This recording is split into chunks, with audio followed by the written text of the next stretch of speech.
Hello friends, कैसे हो आप लोग। मैं चिन्मय कुमार राउत, आप सभी को हमारे चैनल में स्वागत है। चलिए दोस्तों, जो हम डिस्कस करेंगे आज का टॉपिक है क्लासिफिकेशन ऑफ कंपनीज। जो हम पिछले वीडियो में डिस्कस किया था, कंपनीज क्या होता है, उसका कैरेक्टरिस्टिक्स, और इसमें भी हम दोनों पॉइंट अच्छे से डिस्क्राइब किए थे कि जो होता है कि सेपरेट लीगल एंटिटी क्या है और लिफ्टिंग ऑफ कॉर्पोरेट वेल, उसके बारे में भी हम डिस्कस किया था। तो चलिए दोस्तों, डिस्कस करते हैं कि क्लासिफिकेशन ऑफ कंपनीज क्या होता है। तो उसका हम डायग्रामेटिकली उसको हम डिस्क्राइब किए हैं। तो इसको डिस्क्राइब किए हैं कि अंदर basis of member liability special companies control, उसी के अंदर क्या क्या हो सकता है, कंपनी को कैसे डिवाइड किया जा सकता है। तो मेंबर के अंदर 1% कंपनी हो सकते हैं, प्राइवेट कंपनी हो सकते हैं, पब्लिक कंपनी भी हो सकते हैं। ऐसे ही liability, on the basis of liability में क्या क्या हो सकता है कि company limited by share, company limited by guarantee, unlimited company, वो ही आ सकते हैं। देन स्पेशल कंपनी, जिसको भी बोल सकते हैं अदर कंपनीज, मतलब गवर्नमेंट कंपनी आ सकते हैं, फॉरेन कंपनी आ सकते हैं, और सेक्शन 8 कंपनी मतलब कि जो चैरिटेबल कंपनी, और जिसको बोलते हैं NPO, non government non profit making organization. तो और लास्ट में जो आ रहा है public financial institution. Then last जो बोल रहा है कंट्रोल के अंदर कि holding company, subsidiary company, associate company. तो चलिए दोस्तों, फर्स्ट डिस्कस करते हैं on the basis of members क्या बोल रहा है। तो on the basis of members बोल रहा है कि उसको 4 कैटेगरी में डिवाइड किया गया है, जिसमें आता है private company, public company, 1% company, dormant company. तो चलिए दोस्तों, डिस्कस करते हैं फर्स्ट प्राइवेट कंपनी क्या होता है। तो प्राइवेट कंपनी को तो हमको समझ आ रहा है कि प्राइवेट कंपनी का मतलब इसमें कुछ रेस्ट्रिक्शन ही रहेगा, इसमें कुछ लिमिट रहेगा, और इसमें कोई प्रोहिबिशन रहेगा कि जैसे कि उसी कंडीशन को वो पार करके नहीं जा सकते। तो प्राइवेट कंपनी का मतलब उसका कोई लिमिट रहेगा, कोई कंडीशन रहेगा। तो फर्स्ट उसका जो प्राइवेट कंपनी है उसको 3 कैटेगरी में उसी कंडीशन को डिवाइड किया गया है। फर्स्ट आ गया है restriction the right of the members of the transfer share. मतलब कि जब शेयर्स ट्रांसफ़र हो रहा है, इसमें कुछ रेस्ट्रिक्शन होगा। जो कि मेंबर ट्रांसफ़र कर रहा है उसका राइट जो है, उसी राइट में कुछ रेस्ट्रिक्शन रहेगा कि वो किससे ट्रांसफ़र करेगा और ट्रांसफ़र कर सकता है कि नहीं, उसके बारे में बोल रहा है। तो हम तो बेसिकली जानते हैं कि प्राइवेट कंपनी में शेयर्स ट्रांसफ़र नहीं हो सकते, लेकिन कुछ कंडीशन है जिसके अंदर हम शेयर को ट्रांसफ़र कर सकते हैं। The limits the number of member, जिसमें और एक पॉइंट बोल रहा है कि उसका लिमिट रहेगा। जो कंपनी में मेंबर रहेंगे, कंपनी का मेंबर का एक तरह का लिमिट रहेगा। जैसे कि हम पढ़े थे कि उसका मिनिमम और maximum number of members company में कितने रह सकते हैं। तो हम पढ़े थे कि प्राइवेट कंपनी में मिनिमम मेंबर रहते हैं 2, और जो पब्लिक कंपनी में वो उसका मिनिमम मेंबर रह सकते हैं 7। तो उसका मैक्सिमम मेंबर कितना हो सकते हैं, तो प्राइवेट कंपनी में मैक्सिमम मेंबर रह सकते हैं 200, उसी से ज़्यादा हम रख नहीं सकते। तो उससे ज़्यादा जब हम रखेंगे तो इसमें स्पेशल रेजोल्यूशन पास होगा और आर्टिकल में उसको लिखा जाएगा, तभी हम 200 से ज़्यादा मेंबर्स रख सकते हैं। उसका भी कुछ टर्म एंड कंडीशन से है। देन नेक्स्ट पॉइंट, जो लास्ट पॉइंट बोल रहा है, prohibits any invitation to the public to subscribe for its shares debenture and public deposit. जो भी वो पब्लिक को ऑफर करेगा सब्सक्राइब करने के लिए, तो इसमें कुछ प्रोहिबिशन रहेगा, मतलब कुछ कंडीशन रहेगा, जिसको वो स्पेशल रिजोल्यूशन के थ्रू और उसका आर्टिकल में वो मेंशन करेगा, तभी उसी काम को कर पाएगा। देन इस पर लिखा है कि prohibits any invitation to the public to subscribe for its shares, उसका शेयर्स को सब्सक्राइब करने के लिए, डिबेंचर को सब्सक्राइब करने के लिए और पब्लिक किसी कंपनी में डिपॉजिट करने के लिए, मतलब शेयर खटने के लिए वो ऑफर कर सकता है। तो वो जो हम डिस्क्राइब कर रहे थे कि कुछ टर्म एंड कंडीशन जिसमें रहने से प्राइवेट कंपनी फुलफिल हो सकता है। देन पब्लिक कंपनी क्या बोल रहा है? पब्लिक कंपनी वो बोल रहा है कि जो प्राइवेट कंपनी में जो टर्म एंड कंडीशन है उसी को जो फुलफिल नहीं करेगा, मतलब इसमें कोई भी रिस्ट्रिक्शन नहीं होगा, इसमें 200 से ज़्यादा मेंबर रह सकते हैं और इसमें कोई भी प्रोहिबिशन नहीं रहेगा कब, जब वो इनविटेशन करेगा, मतलब ऑफर करेगा पब्लिक को, इसमें कोई भी मेंशन नहीं है, तो उसी से ही जान जाएंगे कि वो पब्लिक कंपनी है। इसमें भी लिखा है कि ये public company is a one which is not a private company, जो प्राइवेट कंपनी नहीं है, इसमें कोई भी रेस्ट्रिक्शन नहीं होगा। To form a company at least 7 member and there is no limit, जो भी हम बोल रहे थे कि प्राइवेट कंपनी में 200 से ज़्यादा मेंबर्स नहीं रह सकते, लेकिन इसमें 200 से ज़्यादा मतलब वो अनलिमिटेड मेंबर्स इसमें रह सकते हैं। Then has to use the word limited, इसमें भी एक भी पॉइंट आ रहा है जिसमें लिखा है कि पब्लिक कंपनी में ओनली लिमिटेड यूज होता है, मतलब जैसे कि फॉर एग्जाम्पल जैसे कि लिखते हैं कि चिन्मय एंड कोल लिमिटेड, तो वो एक तरह का पब्लिक कंपनी है, लेकिन जब लग जाता है चिन्मय एंड प्राइवेट लिमिटेड को तो क्या होगा, इसमें प्राइवेट लग गया तो वो एक तरह का प्राइवेट कंपनी सोचता है। तो इसमें एयर एक भी टर्म एंड कंडीशन जिसमें लिमिटेड लिखा जाएगा तो उसको एक तरह का पब्लिक कंपनी समझ आ जाएगा। तो नेक्स्ट पॉइंट हम डिस्क्राइब करेंगे 1% कंपनी क्या है, डॉर्मेंट कंपनी क्या है। तो चलिए दोस्तों नेक्स्ट पेज में हम डिस्क्राइब करते हैं 1% कंपनी क्या है। तो 1% कंपनी जो है वो एक तरह का प्राइवेट कंपनी है। मैं भी बोल रहा था कि जो प्राइवेट कंपनी में वो सब आते हैं 1% company, dormant company, small company, सभी कंपनी वो प्राइवेट कंपनी के अंदर आ रहे हैं, क्योंकि प्राइवेट कंपनी का जो भी टर्म एंड कंडीशंस है, जो भी राइट्स और रूल्स रेगुलेशन है, वो सभी 1% कंपनी और जो डॉर्मेंट कंपनी जैसे कि स्मॉल कंपनी इसी के अंदर भी है। वो भी बोल रहा है कि डेफिनेशन ए बोल रहा है कंपनी व्हिच हैज ओनली 1%, जिसमें 1% इन्वॉल्व हो रहेगा, मतलब वो एक पर्सन मेंबर रहेगा। 1% कंपनी जो है वो इज ए प्राइवेट कंपनी, वो एक तरह का प्राइवेट कंपनी है जो सेक्शन 3(1)(c) में बोल रहा है।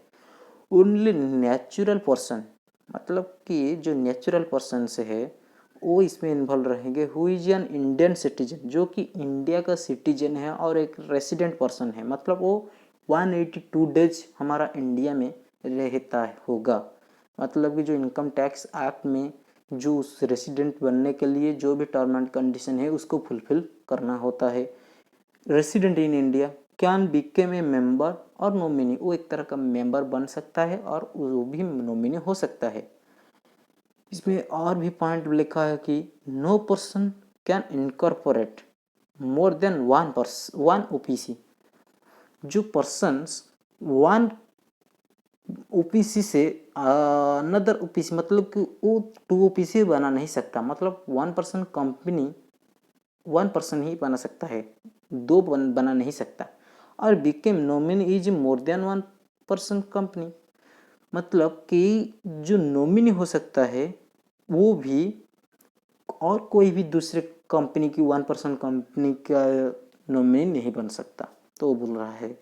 और नेक्स्ट पॉइंट बोल रहा है कि minor shall not became a member, जो माइनर होगा मतलब कि जो एज ऑफ मेजोरिटी 18 ईयर्स, जो 18 ईयर्स को वो फुलफिल नहीं कर रहा होगा, जो एज ऑफ मेजोरिटी उसका नहीं होगा, वो मेंबर नहीं बन सकता और नॉमिनी भी नहीं बन सकता। देन बोल रहा है 1% company can not be incorporate और कन्वर्ट इनटू सेक्शन 8 को, मतलब जो सेक्शन 8 बोल रहा है नॉन प्रॉफिट मेकिंग ऑर्गेनाइजेशन, मतलब जो प्रॉफिट मेकिंग ऑर्गेनाइजेशन नहीं है, जो हमारा बोल रहा है कि जो चैरिटेबल कंपनी है वो बन नहीं पाएगा 1% कंपनी। जो 1% कंपनी वो उसी से कन्वर्ट नहीं हो सकता। Then 1% company not carry out NBFC, non banking financial corporation, मतलब जो NBFC है इसी से भी वो इन्वेस्ट एक्टिविटी कोई भी नहीं कर सकता। Then name of the person nominated shall be mentioned in MOA। जो भी पर्सन नॉमिनेटेड होगा, मतलब नॉमिनी रहेगा, उसी का नेम मेंशन होगा मेमोरेंडम ऑफ एसोसिएशन में, तो तभी उसी टर्म एंड कंडीशन फुलफिल होने से 1% कंपनी बोल पाएंगे। देन नेक्स्ट डिस्कस करते हैं डॉर्मेंट कंपनी। डॉर्मेंट का मतलब क्या होता है?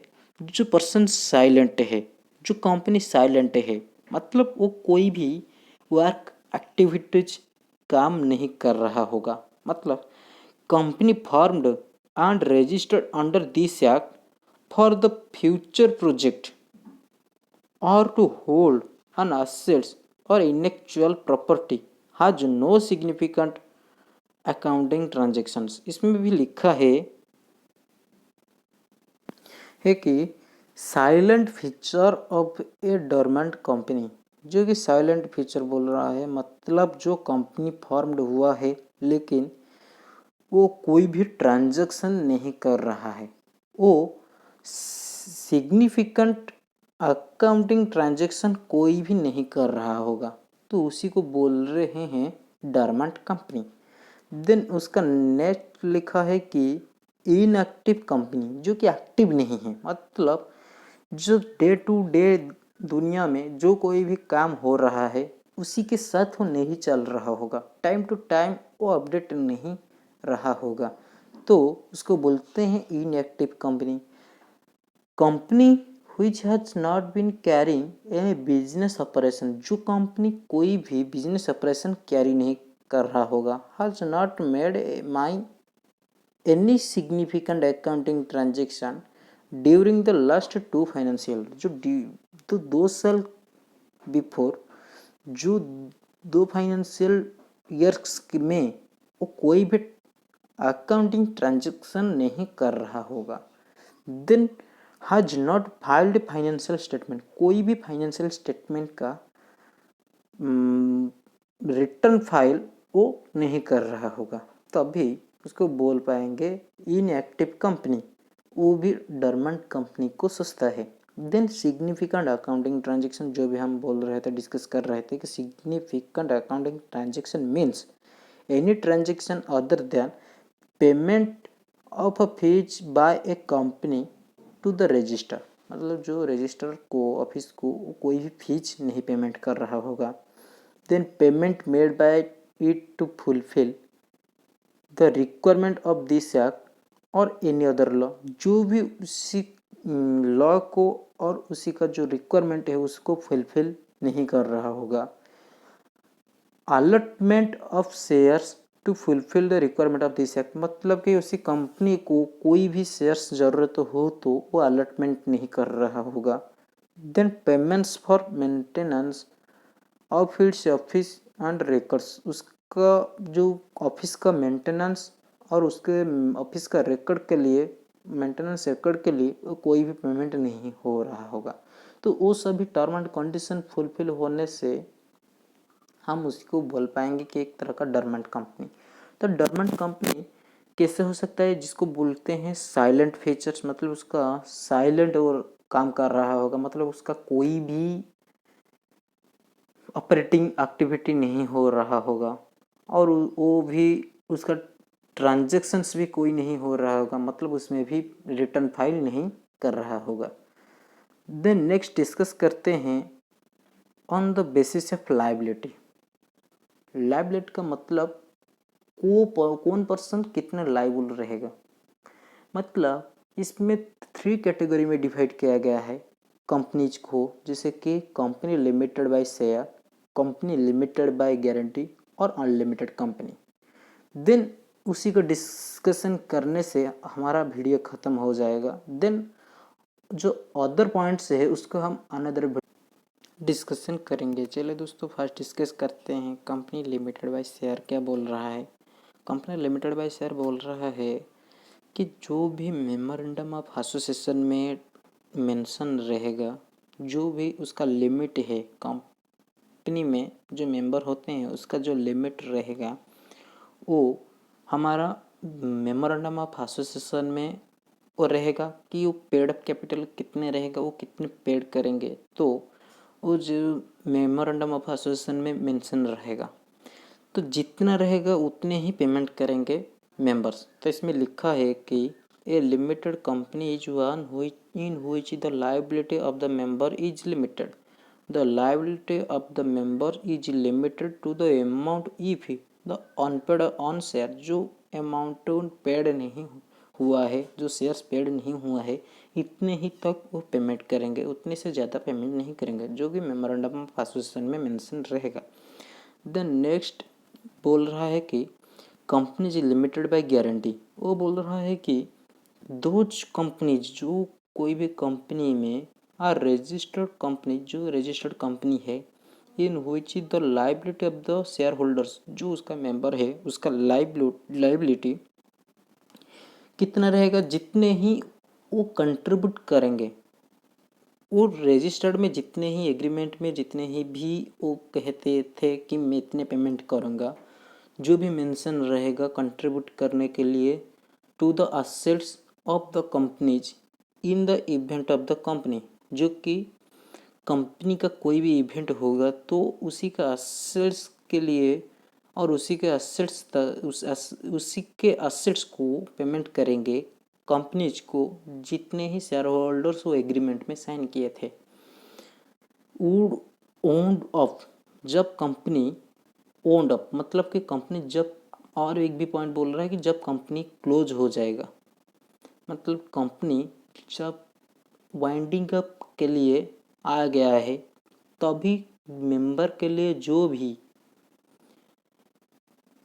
भी उसी की तरह पड़ेगा कि मतलब वो इतने अमाउंट के लिए लायबल रहेगा, तो इतने अमाउंट वो पेमेंट करेंगे, जो भी उसी का मेमोरेंडम ऑफ एसोसिएशन में मेंशन रहेगा। कि वो बोल रहा है कि जो गारंटर रहेंगे, मतलब मेंबर्स इसमें गारंटर रहेंगे कि जब कंपनी वाइंडिंग अप हो जाएगा और जब कंपनी में कोई भी लायबिलिटी आएगा, तो उसी ने जब रजिस्टर्ड किया था कंपनी के मेमोरेंडम ऑफ एसोसिएशन में मैं इतने ही पेमेंट करूँगा, उसी का कंट्रीब्यूशन जितना रहेगा वो इतने ही पेमेंट करेंगे, तो वो बोल रहा है कंपनी जी limited by guarantee. Then next point बोल रहा है कि जो लास्ट पॉइंट है हमारा बोल रहा है कंपनीज विथ अनलिमिटेड लायबिलिटी, जो कंपनी का अनलिमिटेड लायबिलिटी, उसी के बारे में हम डिस्कस करेंगे कि a company not having any limit, ऐसी कोई भी कंपनी है जिसमें कोई भी लिमिट नहीं है, on the liability of its member, जो कि उसी का जो मेंबर है, कंपनी में जो मेंबर्स होते हैं उसी मेंबर का कोई भी लायबिलिटी है उसका कोई भी लिमिट नहीं रहेगा। In the case of partnership, जो कोई भी पार्टनरशिप केस होगा, मतलब पार्टनरशिप केस में, और सोल ट्रेडिंग कंसर्न, जो सोल ट्रेडिंग बिजनेस, इसी में इज अनलिमिटेड कंपनी, वो एक तरह का अनलिमिटेड कंपनी होता है। कैसे कि प्राइवेटली वो सभी जो उसका बेनिफिट है, कंपनी में जो भी बेनिफिट आएगा वो सभी वही भरण करेंगे, मतलब वो सभी उसको एंजॉय करेंगे। तो जब कंपनी का वाइंडिंग होने के लिए आएगा और कंपनी का कोई भी लायबिलिटी आएगा, तभी उसी पर्सन सभी अमाउंट के लिए, मतलब कंपनी का जितने भी लायबल है उतने ही अमाउंट वो पर्सनस पेमेंट करेंगे जो पार्टनरशिप और सोल ट्रेडिंग बिजनेस में हैं। If such company goes into liquidation, जब कंपनी लिक्विडेशन में आएगा, the member can be called upon to pay unlimited amount even from their private proprietors to meet the claim of the creditor of the company, जो कि वो company का creditor होंगे उसी को पेमेंट करने के लिए होगा। तो वो है कंपनी का प्रोप्राइटरशिप, तो सभी अमाउंट जो भी लाइबल है कंपनी वो सभी पेमेंट करेंगे। तो वो था limited liability of the company. तो इसी के साथ हमारा वीडियो ख़त्म हो गया है।